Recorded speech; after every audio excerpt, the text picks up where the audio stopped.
बहुत पुराने समय की बात है। बुंदेलखंड के सूखे इलाके में बसे गांव सेमरहटा में हरनाम दास नाम का एक किसान रहता था। उसके पास न तो ज्यादा जमीन थी और न ही कोई बड़ा ओहदा, लेकिन गांव भर में उसकी पहचान उसके सीधे स्वभाव और सच्चाई के लिए थी। लोग कहते थे कि हरनाम की जबान पर कभी झूठ नहीं आया। उसका मानना था कि धरती माँ सब देखती है और जो बीज हम बोते हैं वही एक दिन हमारे सामने फसल बनकर खड़ा होता है।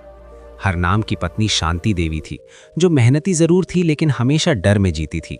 सूखा, कर्ज और बच्चों का भविष्य उसे चैन से सोने नहीं देता था। वो अक्सर कहती, हरनाम, सिर्फ सच्चाई से पेट नहीं भरता, थोड़ा चालाक बनो।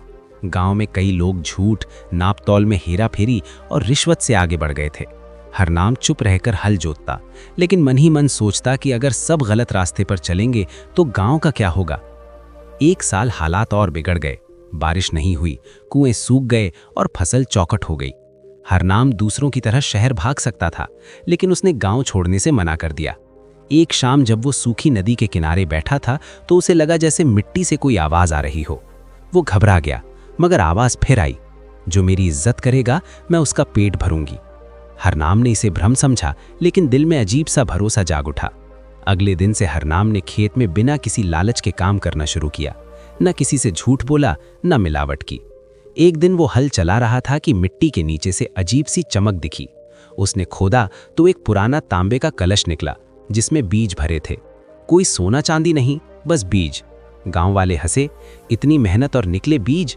लेकिन हरनाम ने उन बीजों को संभाल कर रख लिया।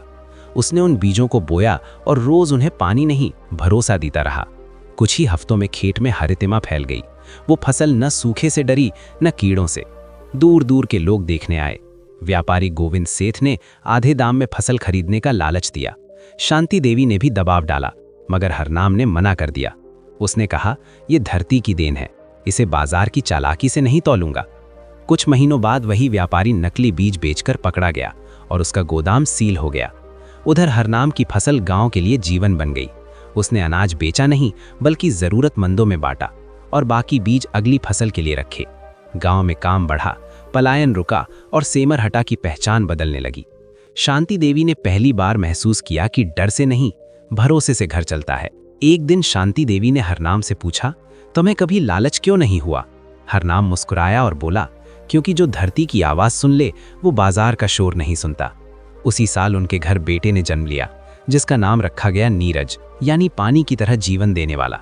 गांव वालों ने कहा, ये बच्चा नहीं, इस गांव की उम्मीद है। समय बीता, हरनाम बूढ़ा हुआ, मगर सेमरहटा हरा रहा। लोग आज भी कहते हैं कि उस खेत की मिट्टी में कुछ खास है, पर सच्चाई ये थी कि वहां बोया गया था ईमान, सींचा गया था सब्र से और काटी गई थी नेकी की फसल। कहानी यहीं खत्म होती है, लेकिन हर गांव में ये दोहराई जाती है। धरती सब सुनती है, बस सुनने वाला दिल चाहिए।